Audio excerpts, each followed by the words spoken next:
राधे राधे। सभी भक्तों को सादर प्रणाम। आप सभी भक्तों का दिन मंगलमय हो।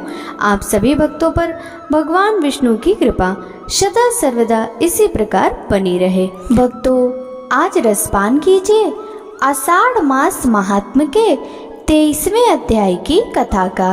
आज के इस अध्याय में हम मुनियों का भगवान के अवतार के संबंध में प्रश्न और श्री व्यास जी द्वारा उसका उत्तर, भगवान के अवतार का उपक्रम, भगवान का अवतार, गोकुल गमन, पूतना वध, सकट भंजन, यमलार्जुन उद्धार, गोपों का वृंदावन गमन तथा बलराम और श्री कृष्ण का बछड़े चराना की महिमा का वृतांत श्रवण करेंगे। तो भक्तों, चलिए वीडियो शुरू कर। मुनि बोले, पुरुष श्रेष्ठ व्यास जी, आपने भारतवर्ष तथा पुरुषोत्तम क्षेत्र के अद्भुत गुणों का वर्णन किया। इस क्षेत्र के उत्तम महत्व को सुनकर हमें बड़ी प्रसन्नता हुई। हमारे मन में बहुत दिनों से एक संदेह है, उसका निवारण करने वाला आपके सिवा दूसरा कोई नहीं है। हम भूतल पर श्री कृष्ण, बलदेव और सुभद्रा के अवतार का रहस्य सुनना चाहते हैं। वीरवर श्री कृष्ण और बलभद्र किस लिए अवतीर्ण हुए थे? वे वसुदेव के पुत्र होकर नंद के घर में क्यों रहे? यह मर्त लोक सर्वथा निसार है, इसमें अधिकतर दुख ही भरा है। यह पानी के बुलबुले की भांति अत्यंत चंचल क्षण भंगुर है। इसकी भयंकरता इतनी बड़ी हुई है, उसका विचार आते ही रोंगटे खड़े हो जाते हैं। ऐसे संसार में उन्हें जन्म ग्रहण करने की क्या आवश्यकता थी? इस भूतल पर अवतीर्ण हो उन्होंने जो जो लीलाएं की, उनका विस्तार पूर्वक वर्णन कीजिए। उनका संपूर्ण चरित्र अद्भुत और अलौकिक है। भगवान संपूर्ण देवताओं के स्वामी एवं सुरश्रेष्ठ हैं और पृथ्वी को उत्पन्न करने वाले तथा अविनाशी परमात्मा हैं। उन्होंने अपने दिव्य स्वरूप को मनुष्यों के बीच में कैसे प्रकट किया? जो भगवान संपूर्ण जंगम प्राणियों की गति है, वे मानव शरीर में कैसे आए? इसे देवता और दैत्य भी बड़े आश्चर्य की बात मानते हैं। महामुने, आप भगवान विष्णु के आश्चर्यजनक अवतार की कथा सुनाइए। भगवान के बल और पराक्रम विख्यात हैं। उनके तेज की कोई माप नहीं है। वे अपने अलौकिक चरित्रों के द्वारा आश्चर्य रूप जान पड़ते हैं। आप उनके तत्व का वर्णन कीजिए। भगवान पुरुषोत्तम, देवताओं की पीड़ा दूर करने वाले और सर्वव्यापी हैं। जगत के रक्षक और सर्वलोक महेश्वर हैं। संसार की सृष्टि, पालन और संहार सब वे ही करते हैं। वे ही सब लोगों को सुख देने वाले हैं। वे अक्षय, सनातन, अनंत, क्षय और वृद्धि से रहित, निर्लेप, निर्गुण, सूक्ष्म, निर्विकार, निरंजन, समस्त उपाधियों से रहित, सत्ता मात्र रूप से स्थित, अविकारी, विभु, नित्य, अचल, निर्मल, व्यापक, नित्य तृप्त, निरामय तथा शाश्वत परमात्मा है। सतयुग में उनका विशुद्ध हरि नाम सुना जाता है। देवताओं में वे वैकुंठ और मनुष्यों में श्री कृष्ण नाम से विख्यात हैं। उन्हीं परमेश्वर की भूत और भविष्य लीलाओं को, जिनका रहस्य अत्यंत गहन है, हम सुनना चाहते हैं।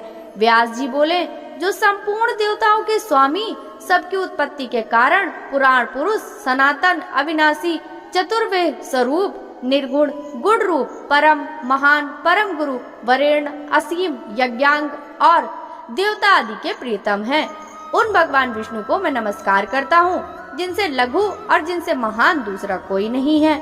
जिन अजन्मा प्रभु ने संपूर्ण चराचर जगत को व्याप्त कर रखा है, जो आविर्भाव, तिरोभाव, दृष्ट और अदृष्ट से विलक्षण है, सृष्टि और संहार को भी जिनका स्वरूप बतलाया है, उन आदिदेव परम ब्रह्म परमात्मा को मैं समाधि के द्वारा प्रणाम करता हूँ, जो संपूर्ण विकारों से रहित, शुद्ध, नित्य, सदा एक रूप रहने वाले और विजयी हैं।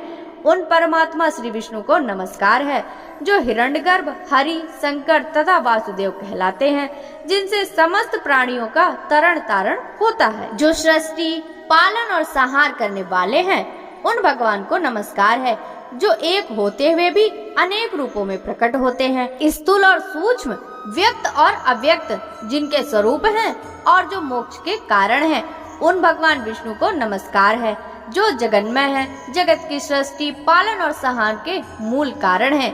उन परमात्मा भगवान विष्णु को नमस्कार है, जो सूक्ष्म से भी सूक्ष्मतर, संपूर्ण विश्व के आधारभूत समस्त प्राणियों के भीतर विराजमान हैं और अपनी महिमा से कभी च्युत न होने वाले हैं, उन भगवान पुरुषोत्तम को प्रणाम है, जो वास्तव में अत्यंत निर्मल ज्ञान स्वरूप होते हुए भी ब्रह्मपूर्ण दृष्टि के कारण भिन्न भिन्न पदार्थों के रूप में स्थित दिखाई देते हैं, जिनका आदि नहीं है, जो संपूर्ण जगत के ईश्वर, अजन्मा, अक्षय और अविनाशी हैं। उन भगवान श्री हरि को नमस्कार करके मैं उनके अवतार की कथा आरंभ करता हूँ। पूर्व काल में दक्ष आदि श्रेष्ठ मुनियों के पूछने पर कमल योनि भगवान ब्रह्मा ने जो कुछ कहा था वही मैं आप लोगों से कहूँगा, जो अपने चारों मुखों से ऋक्, शाम आदि चारों वेदों का उच्चारण करते हुए तीनों लोकों को पवित्र करते हैं, जिनका प्रादुर्भाव एकावर्ण के जल से हुआ था। असुरगण जिनके यज्ञों का लोप नहीं कर पाते, उन भगवान ब्रह्मा जी को प्रणाम करके मैं उन्हीं की कही हुई कथा आरंभ करता हूँ, जिन्होंने सृष्टि के उद्देश्य से धर्म आदि को प्रकट किया है। उन अव्यक्त जन्मा ब्रह्मा जी के संपूर्ण मत का ही मैं वर्णन करूंगा। तत्वदर्शी मुनियों ने जल को नार कहा है। वह नार पूर्व काल में भगवान का अयन निवास स्थान हुआ, इसलिए वे नारायण कहलाते हैं। वे भगवान नारायण सबको व्याप्त करके स्थित हैं। वे ही सगुण और निर्गुण कहलाते हैं। वे दूर भी हैं और समीप भी। उनकी वासुदेव संज्ञा है। ममता का त्याग करने पर ही उनका साक्षात्कार होता है। उनमें रूप और वर्ण आदि काल्पनिक भाव नहीं है। वे सदा शुद्ध, सुप्रतिष्ठित और एक रूप हैं। जब जब धर्म की हानि और अधर्म का उत्थान होता है, तब तब वे अपने आप को संसार में प्रकट करते हैं। पूर्व काल में उन्हीं प्रजापालक भगवान ने वाराह रूप धारण करके थूथुन से जल को हटाया और रसातल में डूबी हुई पृथ्वी को अपनी एक दाढ़ से कमल के फूल की भांति ऊपर उठा लिया। उन्होंने ही नृसिंह रूप धारण करके हिरण्यकशिपु का वध किया और विप्रचित्ति आदि अन्य दामनों को भी मार गिराया। फिर वामन अवतार लेकर माया से बलि को बांधा और दैत्यों को जीतकर तीनों लोगों को अपने 3 पगों में ही नाप लिया। वे ही भृगुवंश में परम प्रतापी जमदग्नि कुमार परशुराम के रूप में उत्पन्न हुए, जिन्होंने पिता के वध का बदला लेने के लिए क्षत्रियों का संहार कर डाला। उन्हीं भगवान ने अत्रि कुमार प्रतापी दत्तात्रेय के रूप में अवतीर्ण हो महात्मा अर्लक को अष्टोयांग का उपदेश दिया। त्रेता में दशरथ नंदन श्री राम के रूप में प्रकट होकर उन्होंने ही त्रिभुवन को भय देने वाले रावण का युद्ध में संहार किया। प्रलय काल में जब सारी सृष्टि एक वर्ण में निमग्न हो गई, उस समय देवलोकों के भी देवता जगतपति श्री विष्णु 1 सहस्त्र युगों तक शेष नाग की सैया पर सोते रहे। वास्तव में वे योग निद्रा का आश्रय ले अपनी योग महिमा में स्थित हो गए थे। संपूर्ण चराचर जगत को उन्होंने अपने उदर में स्थापित कर रखा था। जनलोक निवासी सिद्ध और महर्षि उनकी स्तुति करते थे। उसी समय उनकी नाभि से एक कमल का फूल प्रकट हुआ, जो दिशा रूपी पत्रों से सुशोभित, अग्नि और सूर्य के समान तेजोमय और पर्वत रूपी केसरों से अलंकृत था। सुवर्णमय मेरुगिरी उसका केसर का मध्य भाग था। वह कमलगी पितामह ब्रह्मा जी का सुंदर ग्रह था। उसी में 4 मुखों वाले देवाधिदेव ब्रह्मा जी प्रकट हुए। उस समय भगवान विष्णु के कानों की मैल से 2 महाबली महाप्रक्रमी दानव उत्पन्न हुए, जो ब्रह्मा जी को मार डालने के लिए उद्यत हो गए। उनका नाम मधु और कैटभ था। भगवान ने समुद्र रूपी सन ग्रह में उठकर उन दोनों दुर्सद दैत्यों का वध किया। ये तथा और भी भगवान की असंख्य लीलाएं हैं, जिनकी मैं गणना नहीं कर सकता। इस समय अजन्मा भगवान के जिस अवतार का प्रसंग चल रहा है, वह मथुरा में हुआ था। इस प्रकार भगवान की सात्विक मूर्ति है, वही अवतार धारण करती है। वह प्रद्युम्न नाम से विख्यात है और सदा रक्षा कार्य में संलग्न रहती है। वह भगवान वासुदेव की इच्छा के अनुसार देवता, मनुष्य और तिर्यक योनि में अवतीर्ण होती है और उसी के अनुकूल स्वभाव बना लेती है। भक्त पुरुषों द्वारा पूजित होने पर भी उनकी मनोवांछित कामनाओं को भी पूर्ण करती है। इस तरह मैंने यहाँ भगवान के अवतार का रहस्य बतलाया है। भगवान विष्णु यद्यपि कृतकृत्य हैं, उन्हें कुछ करना अथवा पाना नहीं है, तो भी वे लोक कल्याण के लिए ही मानव रूप में प्रकट हुए थे। व्यास जी कहते हैं, मुनिवरों, अब मैं संक्षेप से श्री हरि के अवतार का वर्णन करता हूँ, सुनो। भगवान इस पृथ्वी का भार उतारने की इच्छा से अवतार लेते हैं। जब जब अधर्म की वृद्धि होती है और धर्म का ह्रास होने लगता है, तब तक भगवान जनार्दन अपने स्वरूप के 2 भाग करके यहाँ अवतीर्ण होते हैं। साधु पुरुषों की रक्षा, धर्म की स्थापना, दुष्टों तथा अन्य देवद्रोहियों का दमन और प्रजा वर्ग का पालन करने के लिए वे प्रत्येक युग में अवतार धारण करते हैं। पहले की बात है, यह पृथ्वी अत्यंत भार से पीड़ित हो मेरु पर्वत पर देवताओं के समाज में गई और ब्रह्मा आदि सब देवताओं को प्रणाम करके खेद एवं करुणा मिश्रित वाणी में अपना सब हाल सुनाने लगी। सुवर्ण के गुरु अग्नि, गौओं के गुरु सूर तथा मेरे गुरु संपूर्ण लोगों के वंदनीय भगवान नारायण हैं। इस समय ये कालनेमी आदि दैत्य मत्र लोक में जन्म लेकर दिन रात प्रजा को कष्ट देते हैं। सर्वशक्तिमान भगवान विष्णु ने जिस कालनेमी नामक महान असुर का वध किया था, वही अब उग्रसेन कुमार कंस के रूप में उत्पन्न हुआ है। अरिष्ट, धेनुक, केसी, प्रलम्ब, नरक, सुंदासुर, अत्यंत भयंकर बलि कुमार, बाणासुर तथा और भी वे महापराक्रमी दुरात्मा दैत्य राजाओं के घर में उत्पन्न हुए हैं। उन्हीं की मैं गणना नहीं कर सकती। दिव्य मूर्तिधारी देवताओं, इस समय मेरे ऊपर महाबली और गर्वीले दैत्यों की अनेक औचढ़ी सेनाएं हैं। सुरेश्वरों, मैं आप लोगों को बताए देती हूँ कि उन सब दैत्यों के भारी भार से पीड़ित होने के कारण अब मुझ में अपने को धारण करने की शक्ति नहीं रह गई। अतः आप लोग मेरा भार उतारिए। पृथ्वी का यह वचन सुनकर संपूर्ण देवताओं ने उसका भार उतारने के लिए ब्रह्मा जी को प्रेरित किया। तब ब्रह्मा जी बोले, देवताओं, पृथ्वी जो कुछ कहती है वह सब ठीक है।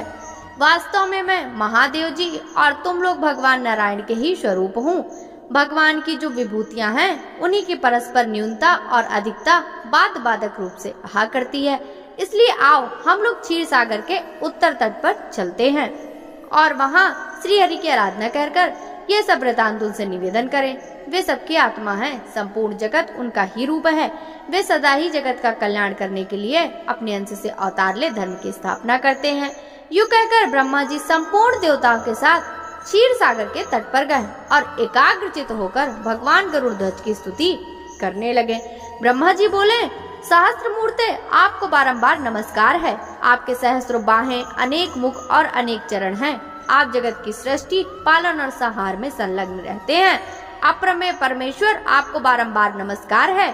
भगवान, आप सूक्ष्म से भी अत्यंत सूक्ष्म, परम महान और बड़े गुरुओं में भी अधिक गौरवशाली हैं। आप प्रकृति, समष्टि, बुद्धि, अहंकार तथा वाणी के भी प्रधान मूल हैं। अपरा प्रकृति में संपूर्ण जगत आपका ही स्वरूप है। आप हम पर प्रसन्न होइए। देव, यह पृथ्वी आपकी शरण में आई है। इस समय भूतल पर जो बड़े बड़े असुर उत्पन्न हुए हैं, उनके द्वारा पीड़ित होने से इसके पर्वत रूपी बंधन शिथिल पड़ गए हैं। आप संपूर्ण जगत के परम आश्रय हैं। आपकी महिमा अपरंपार है। अतः यह वसुधा अपना भार उतरवाने के लिए आपकी ही सेवा में उपस्थित हुई है।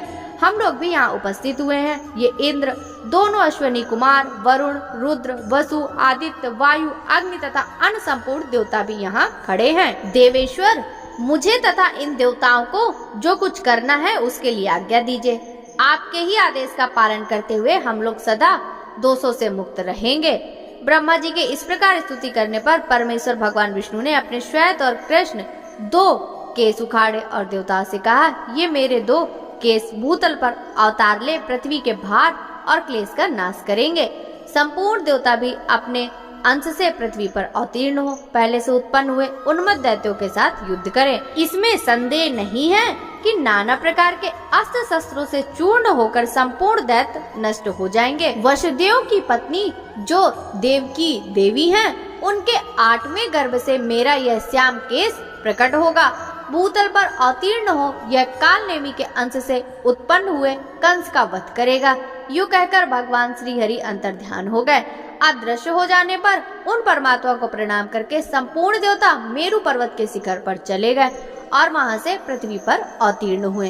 एक दिन महर्षि नारद ने कंस से जाकर कहा, देवकी के 8वें गर्भ से भगवान विष्णु उत्पन्न होंगे जो तुम्हारा वध करेंगे। यह सुनकर कंस को बड़ा क्रोध हुआ और उसने देवकी तथा वसुदेव को कारागृह में बंदी बना लिया।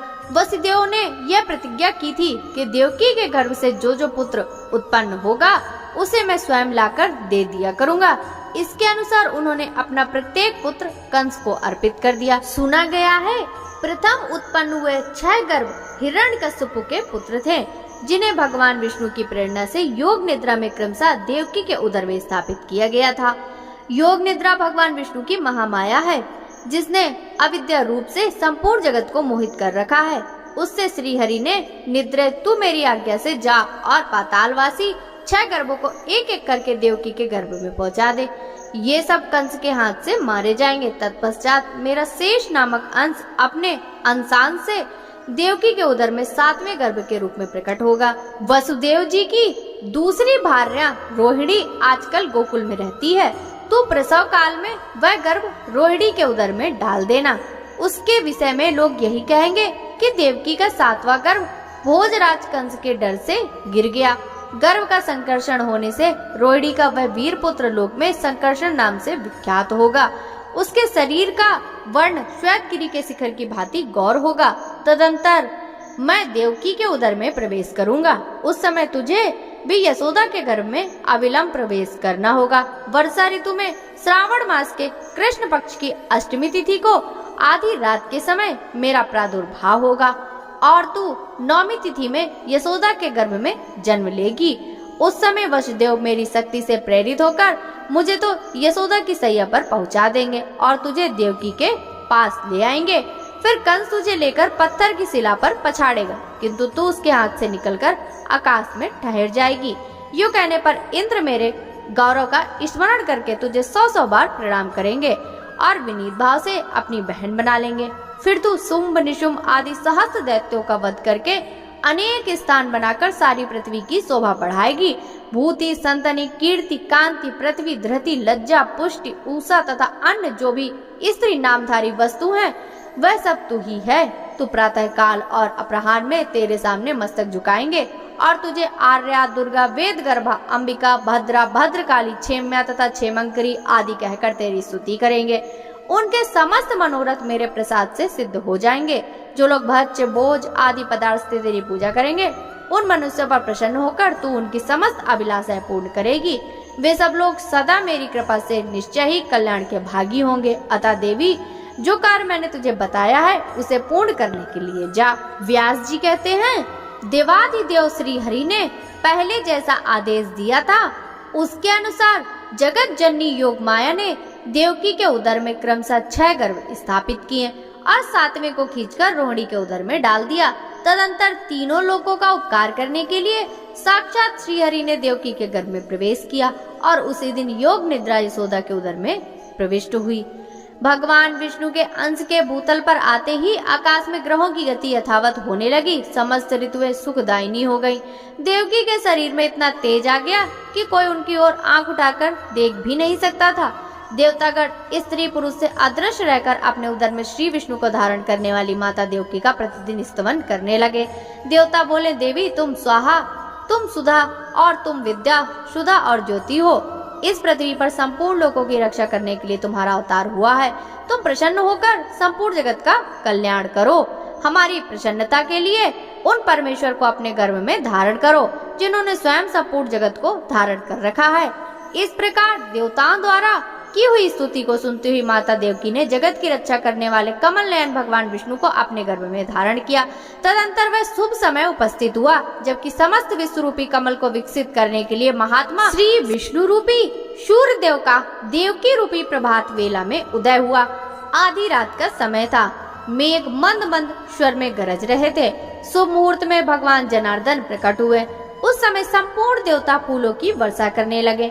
विकसित नील कमल के समान श्याम वर्ण श्री वत्स चिन्ह से सुशोभित वक्ष स्थल वाले चतुर्भुज बालक को उत्पन्न हुआ देख परम बुद्धिमान वसुदेव जी ने उल्लास पूर्ण वचनों में भगवान का स्तवन किया और कंस से भयभीत होकर कहा, शंख चक्र एवं गदा धारण करने वाले देवेश्वर, मैंने जान लिया है आप साक्षात भगवान हैं, परंतु देव आप मुझ पर कृपा करके अपने इस दुर्भ रूप को छिपा लीजिए। आप मेरे भवन में अवतीर्ण हुए हैं, यह बात जान लेने पर कंस अभी मुझे कष्ट देगा।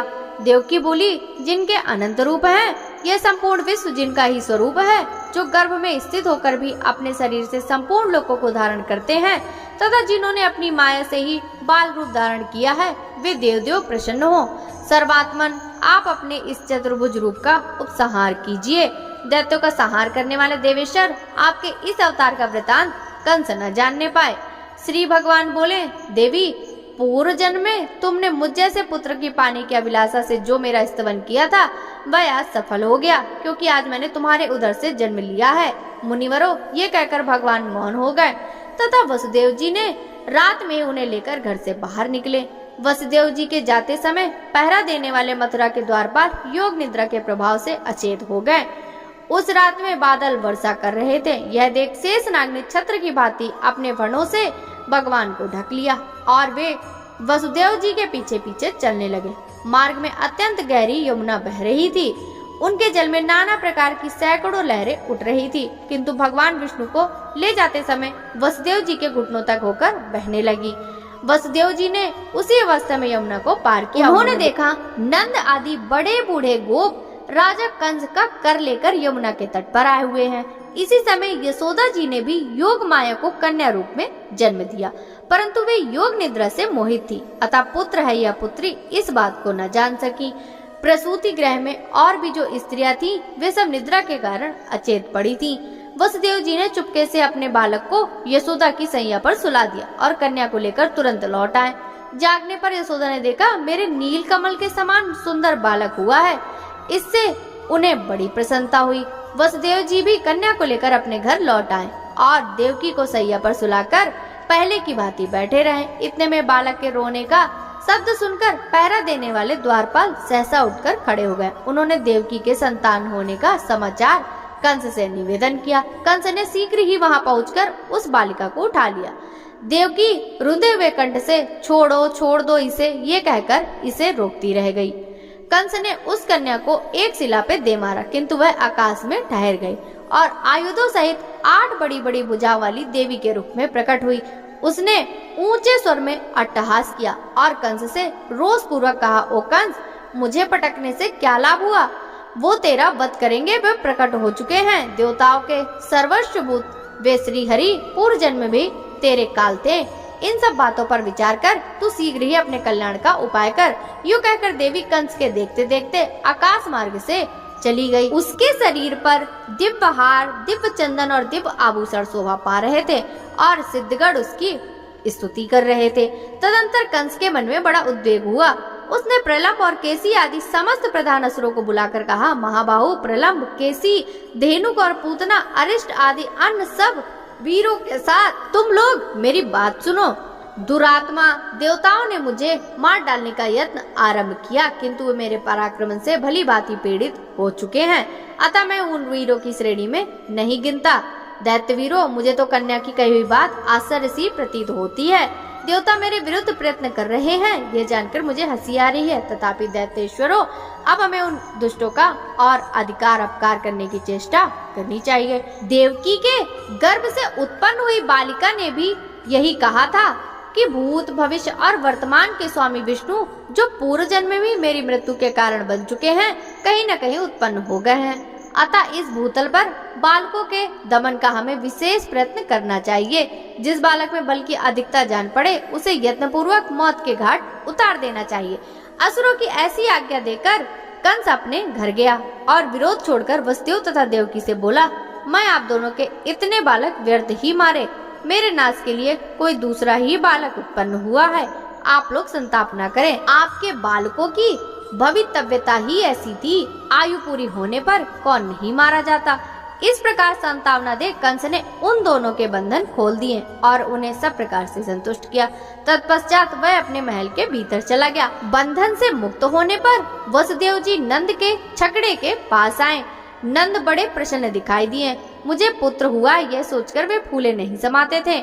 वसुदेव जी ने भी कहा, बड़े सौभाग्य की बात है कि इस समय वृद्धावस्था में आपको पुत्र हुआ है। अब तो आप लोगों ने राजा का वार्षिक कर चुका दिया होगा। जिसके लिए यहाँ आए थे वह काम पूरा हो गया।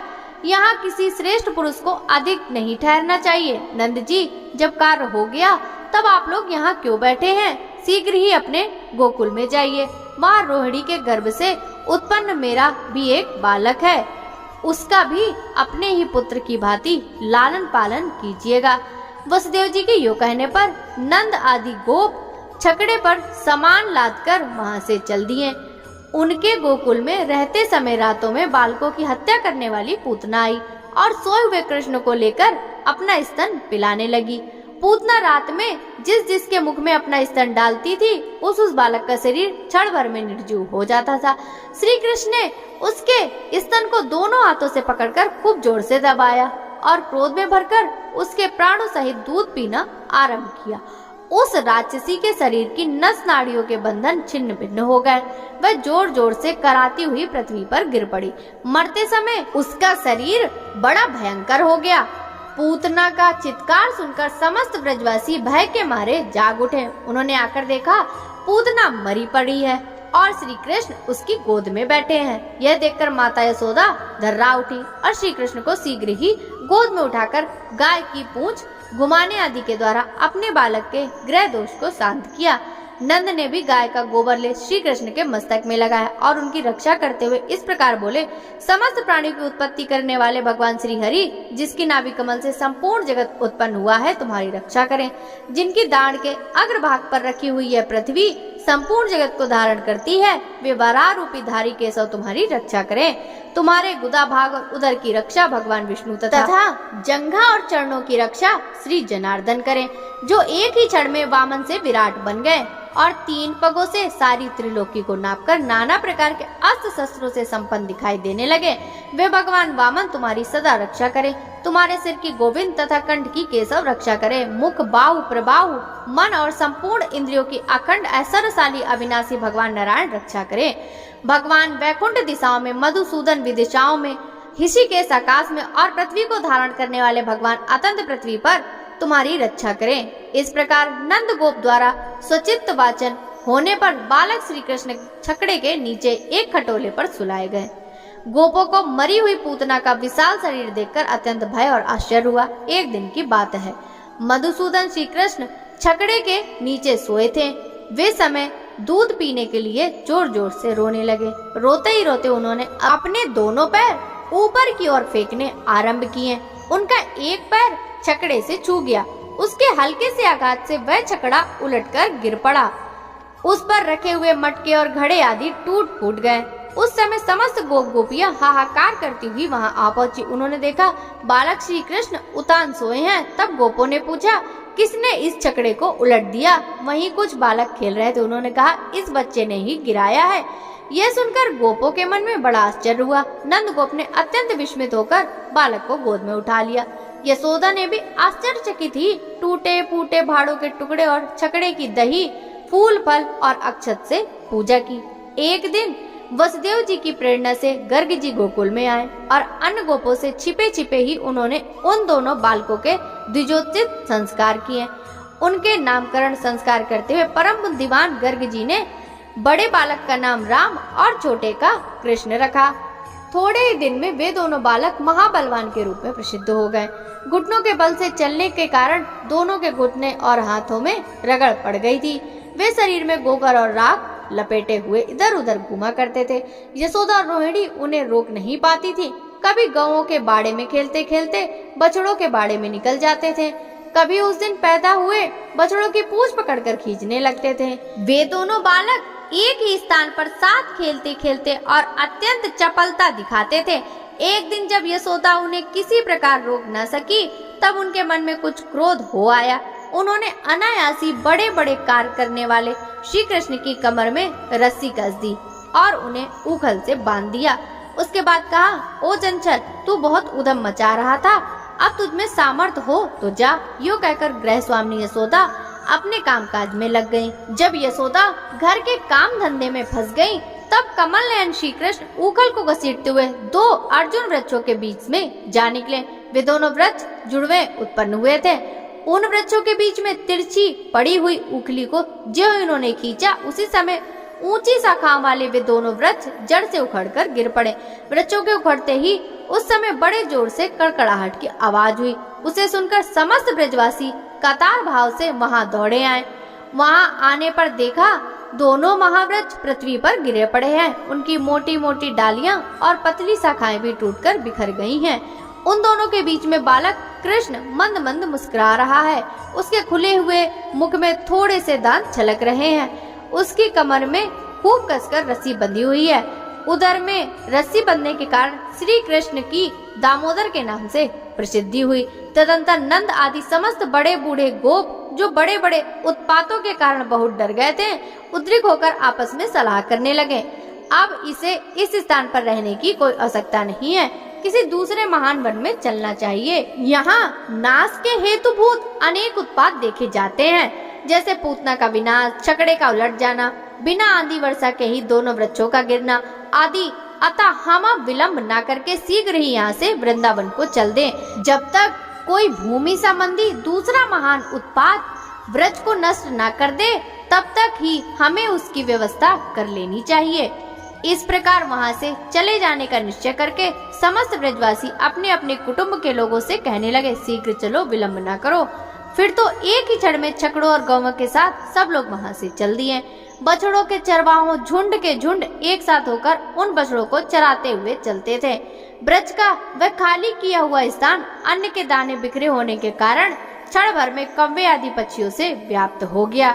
लीला पूर्वक यह सब कार्य करने वाले भगवान श्री कृष्ण ने गौवे के अद्भुतय की कामना से अपने शुद्ध अंतःकरण के द्वारा नित्य वृंदावन धाम का चिंतन किया। अतः अत्यंत रुच ग्रीष्म काल में भी वहाँ सब और वर्षा काल की भांति नई नई घास जम गई। वृंदावन में पहुंचकर वह समस्त गोप गौओं का समुदाय चारों ओर से अर्धचंद्राकार चक्रों की बाड़ लगाकर बस गया। तत्पश्चात बलराम और श्री कृष्ण छकड़ों की चरवाही करने लगे। गोष्ठ में रहकर वे दोनों भाई अनेक प्रकार की बाल लीलाएं किया करते थे। मोर के पंख का मुकुट बनाकर पहनते, जंगली पुष्पों को कानों में धारण करते, कभी मुरली बजाते, कभी पत्तों को लपेटकर उन्हीं के छिद्रों से तरह तरह की ध्वनि निकालते थे। दोनों काक पक्षधारी बालक हंसते खेलते हुए उस महान वन में विचरते थे। कभी आपस में एक दूसरे को हंसाते हुए खेलते और कभी दूसरे ग्वाल बालों के साथ बालोचित क्रीडाएं करते फिरते थे। इस प्रकार कुछ समय बीतने पर बलराम और श्री कृष्ण 7 वर्ष के हो गए, जो संपूर्ण जगत का पालन करने वाले हैं। वे उस महाब्रज में बछड़ों के पालक बने हुए थे। धीरे धीरे ग्रीष्म ऋतु के बाद वहाँ वर्षा का समय आया। मेघों की घटा से संपूर्ण आकाश आच्छादित हो गया। निरंतर धारावाहिक वृष्टि होने से संपूर्ण दिशाएं एक सी जान पड़ती थीं। पानी पड़ने से नई नई घास उगाई। स्थान स्थान पर वीर बहुटियों से पृथ्वी आच्छादित हो गई। जैसे पन्ने के फर्श पर लाल मणि की ढेरी शोभा पाती है, उसी प्रकार वीर बहुटियों से ढकी हुई हरी भरी पृथ्वी सुशोभित होती थी। जैसे नूतन संपत्ति पाकर उद्धत मनुष्यों के मन में कुमार्ग में प्रवृत्त होने लगते हैं, उसी प्रकार वर्षा के जल से भरी हुई नदियों का पानी बांध तोड़कर तट के ऊपर बहने लगा। संध्या होने पर महाबली राम और श्री कृष्ण इच्छानुसार ब्रज में लौट आते और अपने समवयस्क ग्वाल बालों के साथ देवताओं की भांति क्रीड़ा करते थे। व्यास जी कहते हैं, एक दिन की बात है, श्री कृष्ण अपने बड़े भाई बलराम जी को साथ लिए बिना ही वृंदावन के भीतर गए और ग्वाल बालों के साथ विचरने लगे। भक्तों, आगे की कथा का वृतांत हम कल के अध्याय में श्रवण करेंगे। यदि आपको आषाढ़ मास महात्म्य की कथाएं अच्छी लग रही हो तो आप वीडियो को लाइक कर भक्तों के साथ शेयर करें, जिससे भक्तों की भक्ति निरंतर बढ़ती रहे। आपसे मिलते हैं कल के अध्याय के कथा के साथ। तब तक सभी भक्तों को हरे कृष्णा, राधे राधे, हरि बोल।